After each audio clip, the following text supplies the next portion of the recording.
Speaking back to your experience of being on the force, there was one chapter, one of the earlier chapters, I think it was chapter two, when you're talking about when you first were being having your background checks right after um, your time in the academy, um, where your the officer doing the background check made a statement, and I want to see how you feel about this today.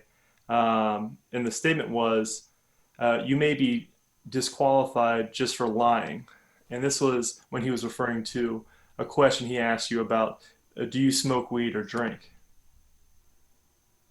Well, yeah, and looking back, it was hurtful then, and it's still hurtful now. Although I do drink now, although I do Oh, some you're things retired. now, That's fine. but back we're talking back Right. then, Yeah. I was somewhat of I was trying to be an athlete. I was a church boy. Clean I living. didn't do those things. I kept my life a certain way. Mm. Um, and the mere fact that I grew up in the Pueblo projects of Los Angeles, the mere fact that I lived in LA, and the mere fact that I grew up in Gardena, California, which are predominantly black areas, the simple fact that I told you I didn't do these things, how dare he or anyone, simply because of the color of my skin, tell me that I'm lying. And, the only thing that I could do at that time was him was, there's nothing else I can tell you except the truth. But I hope in your background and visiting the people that know and care for me and the people that I associate with, that you could verify the things that I'm telling you. And I Right. still remember this guy's name to this day. And that's a problem as well, because we all got hired because of affirmative action. We weren't wanted from the early 70s all the way through the 80s and into the 90s. We had to come on the police department because the government and other actions and other employment, uh, equal, equal opportunity development department forced LAPD to hire a certain number of us because we were underrepresented. Hmm. So the people that were already there, that were a part of this system, they did not want us there. So they did everything they could to keep us from coming in. Things that we did or things that we said would get us disqualified. But other races, especially male whites or what have you, they could say the same things or have done the same thing, and some of them would get by. So today it has to change. Today I have some ideas that how we can defeat that. Hmm. A lot of different things how we can do, and I hope we get into some of those things so I can give you my ideas about it. Well, yeah. Well, let's transition into that since we're talking about it. Yeah, one of my later questions was going to be, about training.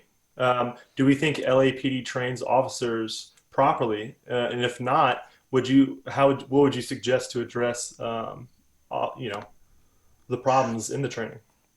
Well, first and foremost, let's get back to, let's just stay with training for a second. Hmm. Remember, you're going to give a 21-year-old, think about this for a moment, a 21-year-old, you're going to give them a gun, you're going to give them a set of rules, you're going to give them the power to temporarily take some of your rights away from you.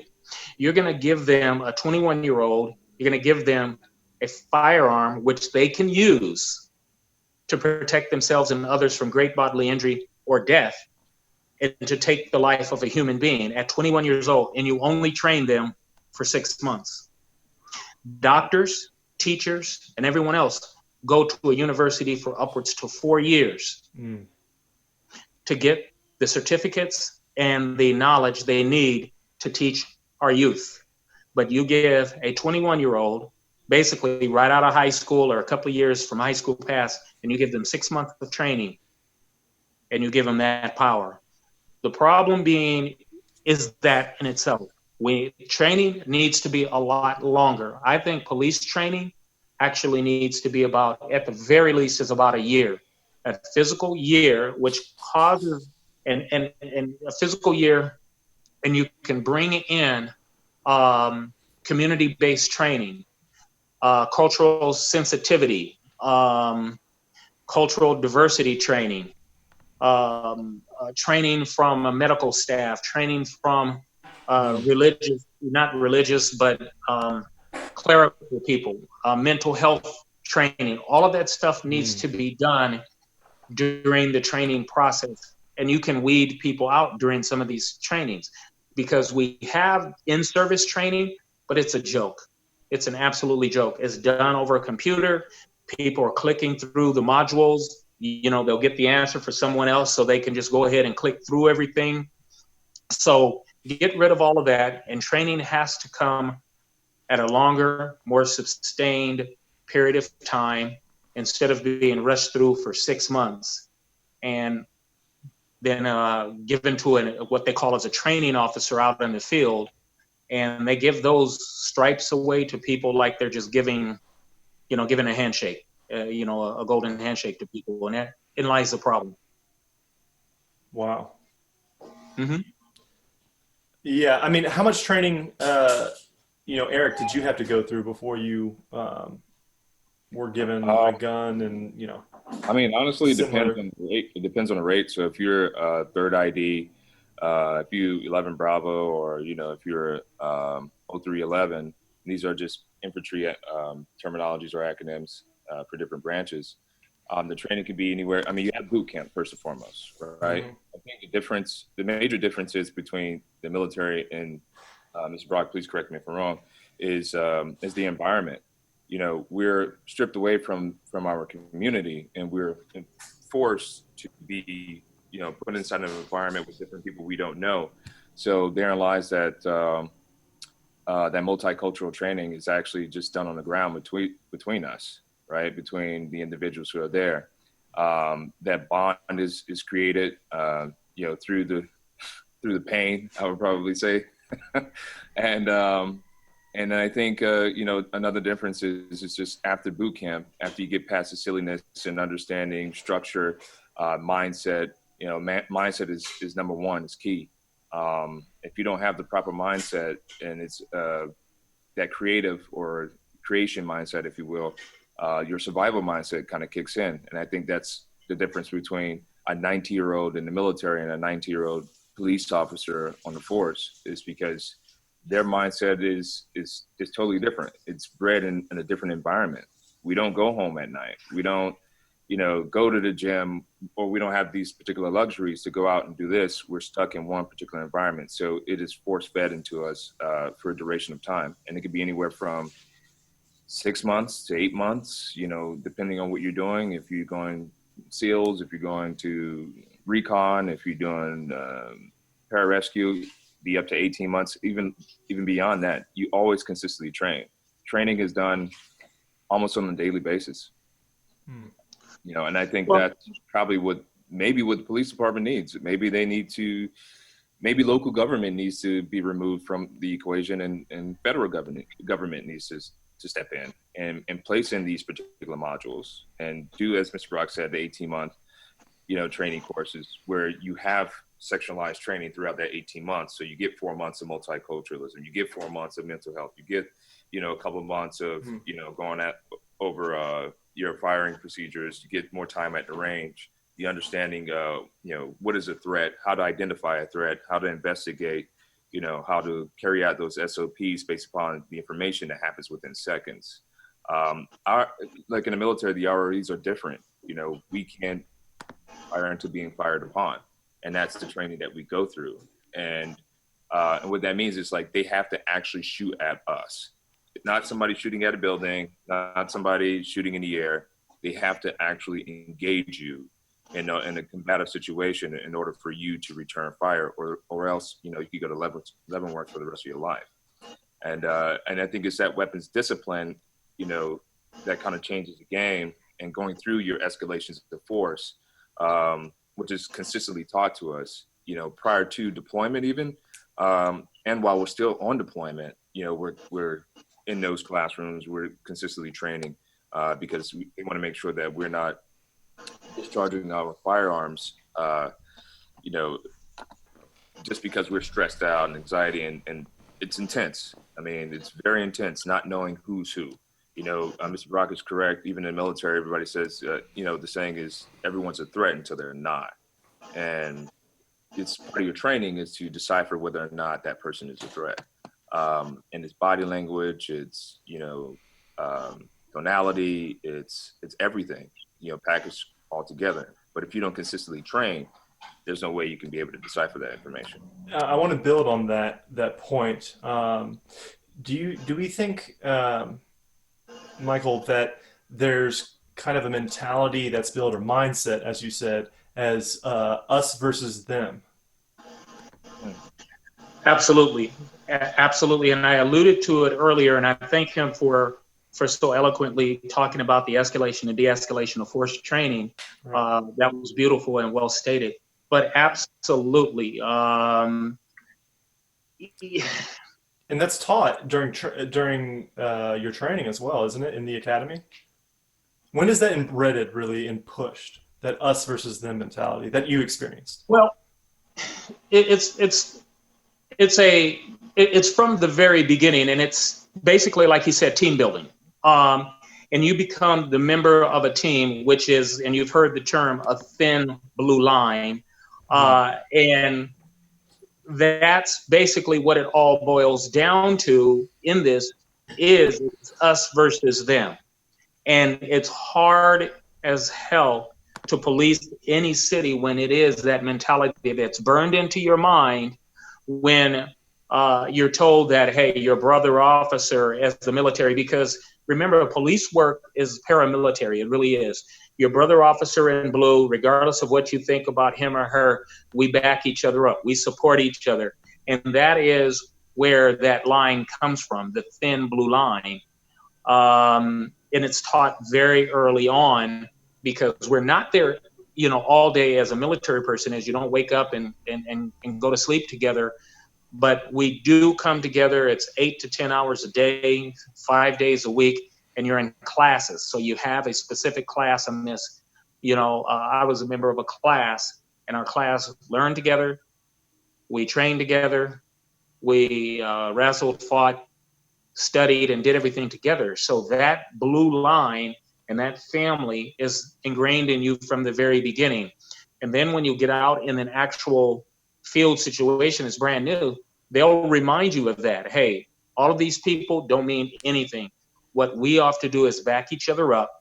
And, you got my back, I got your back. If I'm in a fight, you better jump in. If you're in a fight, I'm going to jump in. We take care of each other. We're going to go home and see our families, which I understand to a certain extent, yes. But what happens is some of the young molded minds take that too literally and then becomes an us versus them. And I've run into that several times and actually been asked, whose team are you on? And I've actually been asked that, when I made decisions that weren't popular with my bosses or what have you. Wow. That's, yeah. Speaking of which, too, it's like, if it is us versus them, how come you experience such hatred, even in the academy, right? Being called out of your name, that you allude to, your fellow officers dropping the N-bomb, calling you all types of ridiculous names, and these are supposed to be people that you're supposed to bleed with and ride or die with, right? Well, as a young and impressionable guy of 21 years old, that's what my thought was exactly from the incidents that you talked about. Mm-hmm. I was confused as a young recruit. I was confused because, hell, they say that we're all family. They say that we're all in this together, yet I'm being belittled, yet I'm being called, a nigger and all of these other terms that I'm hearing them referred to the people that look like me in society. And then with me personally, then I don't understand the respect for others. And that is what they're building. But yet I was forced to be there. I'm a product of affirmative action. Remember, this police department at one time was predominantly male white. Right. And so if they kept it that way, that was okay. But now you start seeing minorities, so-called minorities come in, people, black and brown and females come in and make comments about that they didn't want females. Females couldn't do the job. Black folks weren't as smart, or black folks are going to give people preferential treatment when they work in a Black community. Those are the things that we would run into as Black officers, and we had to work within an agency that some people in this agency had that mentality. So it was very difficult in those. And I stood up for myself, and asked questions. And then at a time when I got a little bit of seniority on my back, I would stand up and, push against those mentalities that were forced towards me and the people that look like me in the community. Yeah. That's God. It's such a like. I hate to say this, for lack of a better word, but mind fuck. And here is the problem that you have with policing, and I'm not saying every police officer, but there you have the problem in policing. People have no reverence. They have no respect for life. And some people on a police department don't have that. If you take the thing that's going on in, I guess it would be Minneapolis, Minnesota, whatever it is, where they so-called defund the police department, or they say they're going to do certain things, you have a whole unit of people that stop working. Because what they're saying is, we don't want change. What they're saying is, we want to do exactly what we've been doing for last year, the years before that, and you're asking us to change. And if we find ourselves siding with a community, showing empathy of a community, then we'll just quit. We'll walk away. Right. You see, those are people that are supposedly they're sworn to protect and serve. But yet, when the things don't go the blue way, they want to walk away and quit. So that should tell a lot of people a lot. So it seems to be like a crisis of consciousness that is predominant inside the police force. That's very interesting. It's like it's almost like what you experience, Mr. Brock, it sounds more of like a sacrifice in order to serve, which I think is it's kind of backwards. I mean, your service is your sacrifice. You shouldn't have to sacrifice everything, your identity, who you are, and your morality in order to serve. That is a excuse my language, that is a mind fuck. Sorry. I couldn't come up with a better term than exactly that. So I guess my next question is how did you create a mindset in order to endure for 35 years? Like, how did you structure yourself? If you could tell like your young self anything in regards to mental toughness, what would that be? Well, as I talked about it being a church boy coming up, I had a minister, a bishop that we came up under, and one of his, right before the afternoon service, he would walk through the congregation, hold his hands out, and say this prayer called others. He would say, "Others, Lord, let us serve others." And that was his prayer to his congregation about others. And as a mother who was a praying woman, who gave me this when I first joined the police department, and she told me never to take this off. Now, I'm not a perfect man, don't get me wrong, but I based that on serving others and serving the people and I took that thing about service really serious. So I served with respect and dignity the communities that gave me my start, as a place to live, as a place to shop, as a place to worship, and as a place to befriend others. So my service to others was serious. And that's what I would tell my younger self, is to remember where you came from, who you are, and the things that you were taught when you were younger, and keep that within you while serving as a law enforcement officer in a dynamic city like Los Angeles. Treat everybody with respect and dignity, and treat those as you would like them to treat you or someone in your family. And that's what kept me for 35 years. It wasn't easy. I did make some mistakes, but my foundation was solid. It really was, in terms of service. I wasn't over officious. If you If you violated law or you committed a crime against humanity, it was my job to enforce, as a law enforcement officer, to enforce the laws of the land. And that's what I did. And I did it, and I will do it all again. But the difference was I did it as with much respect as I possibly could for those that I came across. And that's what I would tell my younger self, is just to remember those things, to, police with respect, dignity, and quality through continuous improvement. Every day people can improve on who they are and what they do. Just every single day, try to improve on something, of whether the way you talk to people, the way you approach them, you're getting better with your empathy, or whatever. That's what I tried to do. That's serving with reverence. Mhm. I think that's so important. And I feel, and this might be my optics, so correct me if I'm wrong. I feel like I've seen a lot of officers definitely not with that mindset, and treating suspects like criminals right off the bat. And not thinking about due process, not thinking about them as, this could be a mistake, but I still have to do my job, right? Um, and as you referred to, is that true for one, or is that mostly from what you refer to as thunder chickens or cowards, which I Well, love. I love that vernacular. okay. What the word suspect is exactly what it means. You're suspected of doing something. There is reasonable or cause to believe that you're suspected of doing something. Right. But what law enforcement officers, some, I'm not saying all, but some forget, is that we are not the judge, we're not juries, and what have you. It's our job as preliminary investigators is to gather facts as quickly as we possibly can, and to determine if that person suspected of crime was actually involved in whatever it is that we're investigating.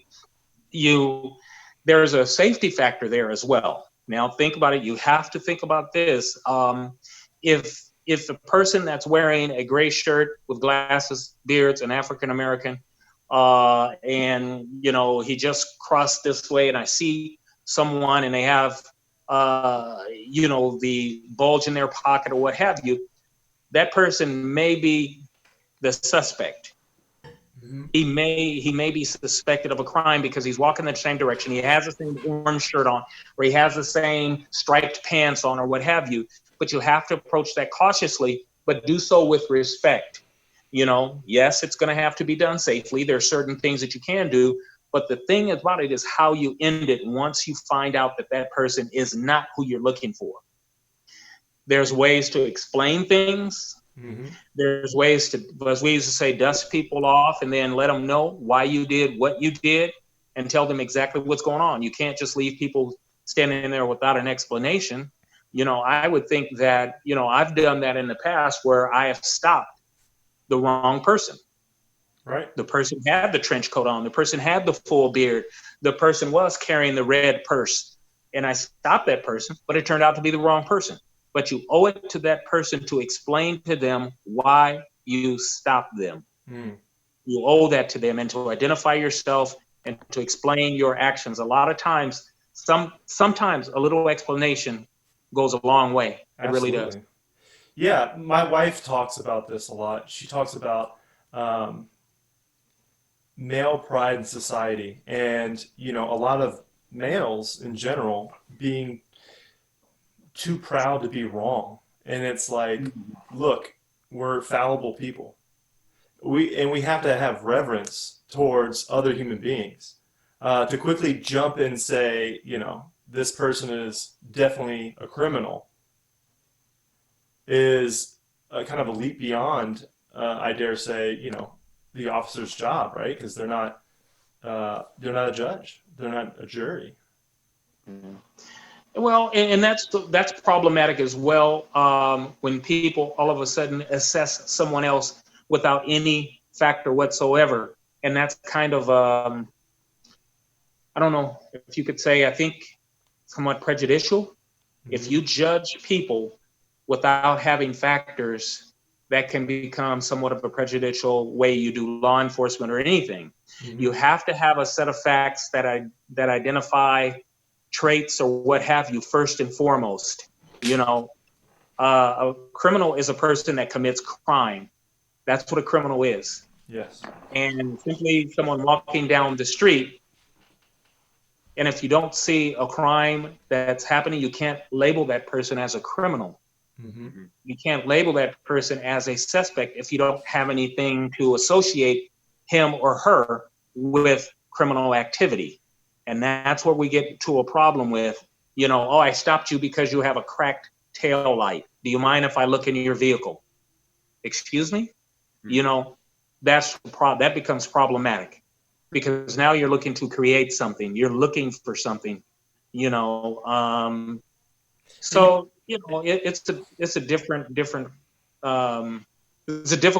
difficult thing that we're going through right now. And if we looked at things the way we're supposed to, law enforcement, they will tell us that law enforcement is a proactive entity, and I kind of disagree with that. We should be somewhat reactive. If we're proactive, that's where the problem comes in. Because, give you an example, proactive, I have heard our watch commanders before we leave will say, all right, we're in a graveyard shift. The person that brings in a felony gets to go home early. That incentive stuff really bugs me. Yeah. Mm-hmm. It really bugs me because, right, why have incentives like that? Mm-hmm. If your community is really thriving, what's the point of incentives? Right? If you don't have to arrest anybody, isn't that the goal? Isn't that the goal? That's the goal, right, guys? There's no problem with it. Yes. That always blew my mind. Of incentives, and I've gotten pulled over and gotten tickets before and stuff like that, and officers just say, "Oh yeah, incentives. I had to get X number of tickets and da da da da da. So normally I'd let you slide, but I got to give you a ticket today." I had an officer literally tell me that, and I couldn't say anything because I was just blown away by it. Well, LAPD just had a major lawsuit, and it was in the papers that one commanding officer did put quotas on her officers, and the officers, bulked back and filed a claim against her because she was a commanding officer, and she would take people's motorcycles away from them if they did not have certain amount of tickets. And so obviously they won the lawsuit, and people got paid and law enforcement officers got paid because some of them lost their ability to ride a motorcycle because of this commanding officer's quota system. And and who pays the price for that? Everybody driving down the street, because they're going to stop you for everything they can, even though it may not be advantageous to anyone to stop this person, but they say, well, in order to justify my means, I have to write all of these tickets or else I'm going to lose my ability to work this unit. That's a problem.